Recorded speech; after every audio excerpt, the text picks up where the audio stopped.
Hi, I'm Ethan. I'm 26 years old, originally from a small town in Oregon, but I moved to Portland about 6 months ago. I rent a modest studio near Hawthorne. It's nothing special. I work at a local coffee shop called Juno Brew, mostly morning shifts. I'm saving up to start my own mobile espresso truck one day. Yeah, big dreams, small tips. Anyway, this story begins on an ordinary Thursday morning. I was running late. Really late. I'd overslept because I stayed up editing a menu design for the truck. Maybe in her early 40s, with dark red hair tied in a low knot, wearing a black coat and heels too sharp for a Thursday morning. She didn't look angry, just unamused. You always run people over like that? Or just women? I laughed nervously. Only the ones standing exactly where I need to be. She rolled her eyes and bent down to gather her things. I helped, of course. A few envelopes, a notebook, keys, and a business card holder. Realtor? I asked, pointing. That's a lucky guess, she said. Did you snoop? I don't snoop, I just observe. She paused for a second, then smirked. Well, observant.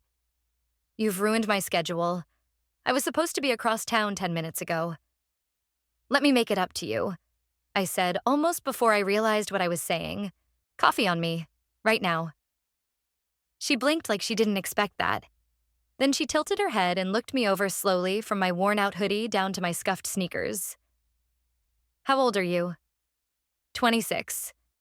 That smirk returned, more amused this time. I date men, not boys. Oof. It hit harder than it should have, but I still smiled. Then let me prove I'm not one. She laughed just once and turned to leave. I thought that was it. But right as she started walking away, she stopped, turned around, walked right up to me and grabbed my hand. She pulled a pen from her coat pocket like it was part of a plan and wrote a number on the side of my palm. Then she looked me dead in the eyes and said, "Surprise me." And just like that, she walked away. I stood there like a complete idiot staring at the number. My hand smelled like lavender ink. I didn't even know pens had smells. I showed up late to work that day, but I didn't care. The entire shift, I kept checking my hand to make sure the number didn't rub off. It felt unreal, like some weird dream. I didn't even know her name yet, but I knew I was calling. So yeah, I called her. Well, technically I texted her first. Hey, it's Ethan. Guy you ran into or who ran into you? Coffee offer still stands. I sent an hour after my shift. Waited nothing. Then around 9 p.m., 3 dots popped up. My heart literally skipped. She replied, Saturday 11:30. Hyde Cafe on 7th. Don't be late, Vanessa. Even her name sounded sharp. I showed up 10 minutes early, sat by the window, palms sweating, trying not to look like a golden retriever waiting for attention. I wore a button-down, the only one I owned that didn't have a coffee stain. She walked in at exactly 11:29, black jeans, boots, a gray sweater, effortless, confident. She didn't say hi, just sat down across from me and took off her sunglasses. So, Ethan, you said you'd prove you're not a boy. Let's see. That was literally the first thing she said. No small talk, no how are you. Just that, and I kind of liked it. I chuckled. Interrogation right off the bat, didn't even bring a lawyer. She leaned forward. Let's start easy. Where do you live? I rent a studio near Hawthorne. It's small but decent. Do you live alone? Yeah. Do you cook or order out? Both, but mostly cook. Can't afford to eat out often? She nodded slowly. How long have you been in Portland? 6 months. Why'd you move? I paused. Most people didn't ask that. My dad passed last year. Mom moved in with my sister. I needed a fresh start, found a cheap place, got a job at Juno Brew, and figured I'd build something new here. For the first time, she softened barely. But I noticed. What's your plan? You're not going to be a barista forever. No, I said I'm saving to start a mobile espresso truck. How about the concept, branding, even a sketch for the van? Just need cash? She looked at me long and silent. You're ambitious. That's good. But ambition without backbone is just noise. I nodded. I've got backbone. Vanessa leaned back, sipped her coffee, then said, "Are you in a relationship?" "Nope." "Recent breakup?" "Nope." "So no baggage?" "Just my childhood trauma and college debt?" She laughed for real that time. "Okay, Ethan, your honesty is refreshing. Most guys your age pretend to have their lives together. At least you're self-aware." I shrugged. Pretending takes too much energy. We spent another hour just talking about everything from coffee beans to real estate nightmares to her job. She's a broker for commercial spaces, high-end competitive stuff. I asked her if it ever got boring. Boring? Not when you're constantly babysitting egos with millions to burn. She asked more about my truck idea. I told her the name. Grounded. She liked that. By the time the check came, she grabbed it first. "No way." I said, "I invited you." "You did, but I'm not here because I needed coffee. I came to see if you were worth a second round." "And am I?" She stood up, tossed a 20 on the table, and looked at me like I should already know. "Time will tell." She didn't say goodbye, just walked out. As I sat there watching her disappear down the sidewalk, I felt something weird. I wasn't nervous, I wasn't confused, I was focused. I wanted to see her again. Not because she was beautiful, which she was, or older, which didn't matter. I wanted to see her again because talking to her felt like a challenge, like sparring with someone who's not afraid to hit back. And I'd never felt that with anyone before. I didn't text her that night. I figured she'd either text first or she wouldn't. The next morning at 7:13 a.m., I got a message. "Need a strong back and decent attitude. Noon? Be ready." No context, no address, just that. I grinned. Guess I passed round one. At exactly 12 p.m. sharp, I was standing outside my apartment building waiting. I wasn't even sure why I was taking it this seriously. I didn't know what she meant in her text the day before. Need a strong back and decent attitude. Noon, be ready. That was all she said. No details, no emojis, no punctuation, just like her. Sharp, efficient, no fluff. Then, right on time, a black SUV pulled up to the curb. Tinted windows, clean. She didn't roll the window down all the way, just enough for me to see her sunglasses and her expressionless face. She tilted her head toward the passenger seat. No hi, no wave. I got in without a word and buckled up. She was wearing a fitted blazer, hair in a ponytail this time. Looked like she just came from a business deal. She pulled off without saying anything. Jazz played softly on the stereo. Not the smooth kind, more like the unpredictable, fast-paced type. I glanced over at her and said, "Afternoon." "You're on time," she said flatly. That's a good start. I didn't push for small talk. Something about Vanessa made it feel like anything extra would come off as needy. She appreciated space control, so I gave her both. We drove in silence for about 15 minutes before she pulled into a small street lined with older red brick apartment buildings. She parked outside one of them and shut the engine off. "We're moving boxes," she said, already stepping out of the car. I followed. "Moving whose boxes?" "A friend's." Long story. Divorce. She needed help getting her stuff out. I told her I'd bring someone strong and cheap. "Wow, thanks for the introduction." She smirked. "You're unpaid labor. Don't expect a parade." We walked up 3 flights of stairs to a quiet hallway. The door to the apartment was already open. Inside was a war zone of taped-up boxes, scattered books, half-dismantled shelves, random dishes still in the sink. It looked like someone left in a hurry or wanted to. I didn't ask where the friend was. Vanessa didn't offer any introductions. She just handed me a box labeled office and pointed to the door. "Van's out front. We're loading it ourselves." For the next hour and a half, I carried box after box down the stairs, out the front door, and into the back of a rental van.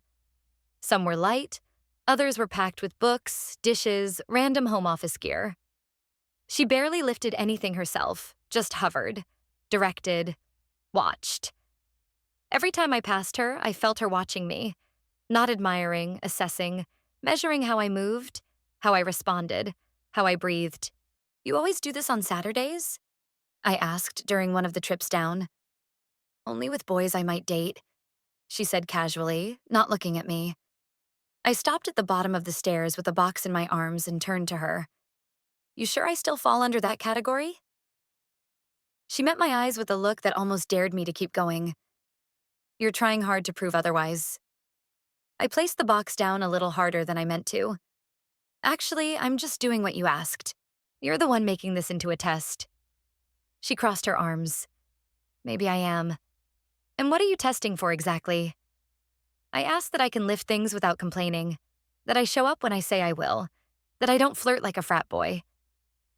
She walked down the stairs slowly and stood right in front of me. No, she said. I'm testing whether you flinch, whether you disappear when something gets messy, whether you crumble when a woman doesn't play nice. I nodded. So, you're basically checking if I'm not scared of you. She tilted her head.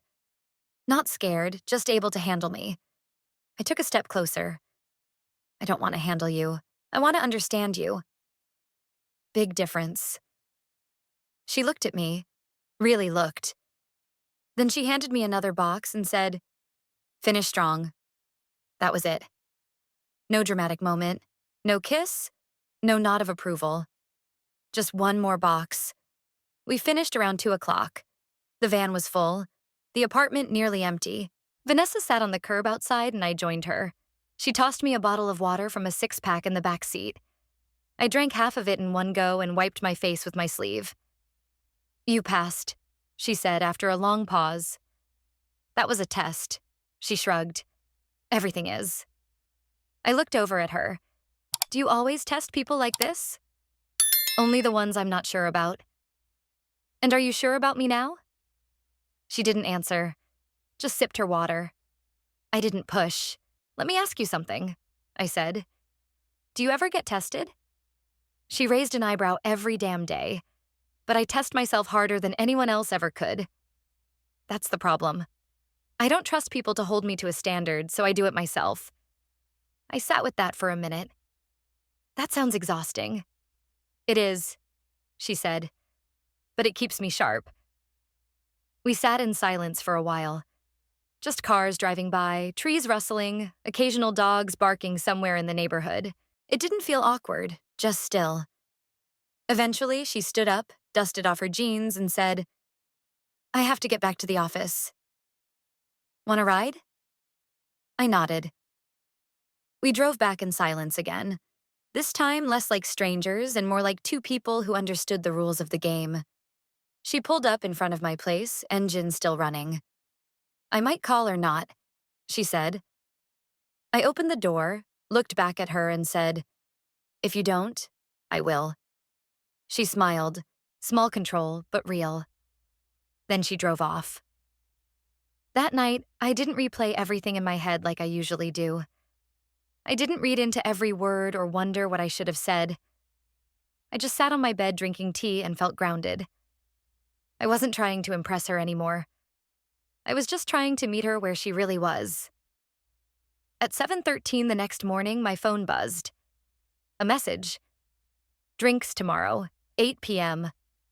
Dressed like someone who owns an iron. I stared at it, smirked, and shook my head. She was still testing me, and I was still showing up. I ironed my shirt, literally for the first time since my sister's wedding. Probably. It was a simple blue button-down. Nothing fancy, but clean, crisp, and definitely wrinkle-free. I paired it with black jeans and my best pair of boots. Not new, but polished. I knew Vanessa would notice everything. She always did. The bar she sent me to was called Elliot's. Kind of upscale, but not too much. Dim lights, wood paneling, bartenders in black vests. It felt like a place where lawyers meet their dates or writers pretend to work. I got there at 7:57 and found us a booth in the corner. Ordered a club soda while I waited. She walked in at exactly 8:04. Black heels, fitted burgundy dress under a leather jacket, hair down, minimal makeup. She looked like herself, controlled, poised, but not like she was trying too hard. Just her. She slid into the booth across from me, looked me over, and nodded slightly. You ironed. I read instructions. She smirked. Most men don't. The waitress came over and took her drink order. Whiskey neat. You good? She asked once we were alone. Yeah, I'm always good, she said. But something in her voice was softer than usual. For a few minutes, we just talked. Nothing heavy. Music, the bar, how I once spilled an entire tray of espresso shots on a guy in a suit. She actually laughed at that one. Then out of nowhere, she asked, "Do you want kids?" I blinked. Wow, that's fast. She shrugged. I don't date for sport. If I'm spending time, I need to know if we're in the same book. Doesn't have to be the same page, but at least the same book. I nodded slowly. Yeah, I think so. Not tomorrow, but eventually. I have one. He's 22. In college, pre-law. I had him young. That hit me like a wave. I didn't expect. Wait, you have a 22-year-old son? She sipped her whiskey. I told you I was over 40. I nodded. Yeah, it's a lot to process, but okay. You okay with that? I looked at her. I'm here, aren't I? She stared at me for a moment, then relaxed in the seat a bit more. That was the first time I saw her actually let her guard down, even just a little. Then she said, my ex-husband was older than me by 10 years. Big-time corporate guy, made a lot of money, knew how to perform in public, but at home he was nothing. Passive, cold, emotionally unavailable, unless it was about him. I stayed quiet. She continued, he cheated. Obviously, they always do when they feel small inside. Let me 5 years ago. I didn't date for a long time after. Too busy rebuilding everything. And now, she said, I'm not looking for a savior or a boy to play dress up as a man. I'm looking for something real. I leaned forward. Why'd you write your number on my hand then? She tilted her head and smiled. Because you didn't flinch when I pushed you.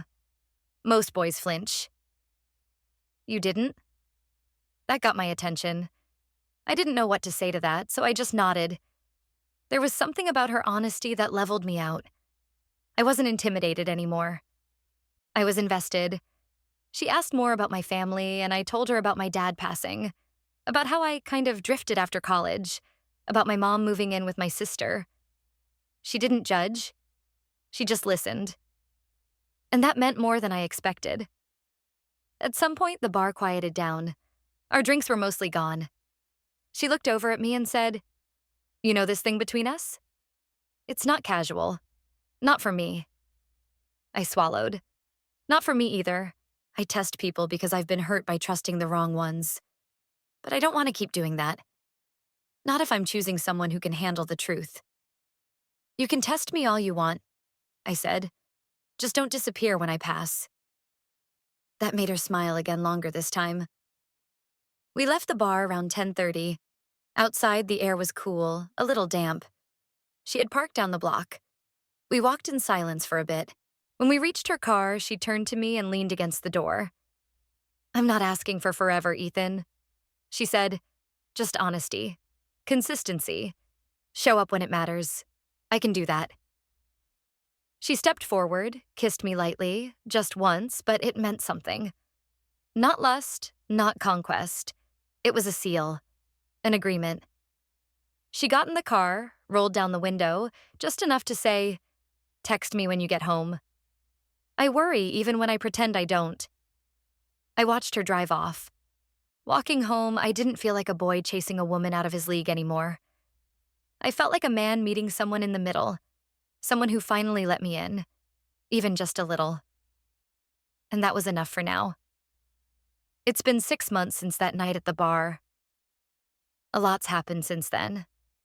Small things that felt big at the time, like the first time she invited me into her apartment and trusted me enough to leave me alone in her space. Or when I met her son, Zach, completely unplanned, and she introduced me not as a friend, but as Ethan, and then bigger things like the day I finally put down a deposit on my mobile espresso truck. She didn't fund it. I didn't want her to, but she did help me negotiate with the seller. And I'm pretty sure the guy dropped $2,000 off the price just because she stared him down. She never said she was proud. She just showed up at the lot the day it arrived, leaned against the side door, and said, "It's cleaner than I expected. Good start." I got used to that with Vanessa. Quiet approval, dry wit, no applause. But her presence, consistent, solid, always there. Even when she said little, we didn't move in together. She said she liked her space. I agreed. But I stayed over 3 nights a week, sometimes 4. We cooked together, watched documentaries. She argued over music. She's jazz and soul. I'm Indian lo-fi and sometimes just sat in silence doing nothing at all. The biggest shift came when she stopped testing me. One night, maybe a month ago, I noticed it. She didn't quiz me about my day. She didn't side-eye my phone if it buzzed. She didn't make sarcastic comments about young men with charm and no follow-through. Instead, she brought me a cup of tea while I was editing truck branding on my laptop and said, "Your font choice is solid. Not too try hard." That coming from Vanessa was practically a love letter. It hit me then. This was it. This was us. No more games, no more proving. Just 2 people doing life exactly as they were. I remember asking her one night while we were walking through the park why she kept me around. I wasn't rich, powerful, or particularly impressive. She looked at me and said, "Because you were real, and because you didn't walk away when I gave you every excuse to." I smiled. "You gave me 100 reasons to run and you stayed," she said, which tells me more than any charming line ever could. Now we're standing in front of my truck, my actual functioning espresso truck with a grounded logo freshly applied to the side. We're parked near a Sunday market, and I've already served over 30 drinks this morning. She's beside me sipping a cappuccino I made her. She doesn't smile a lot in public, but I catch one when she tastes it. "Good," she says, balanced. "I'll take that as 5 stars." She rolls her eyes. "Don't get cocky." I laugh, leaning back against the side of the truck. "So, where do we go from here?" She shrugs. "We don't go anywhere. We stay right here. Keep doing what we're doing. No more tests." She turns to me. Serious now. "No more tests?" I reach out and take her hand. Not dramatically. Not for show. Just because I want to. This isn't some whirlwind romance with grand declarations or dramatic twists. This is 2 people 12 years apart choosing each other over and over without needing to explain why anymore. She once wrote her number on my hand when she had every reason not to. Now she doesn't have to write anything.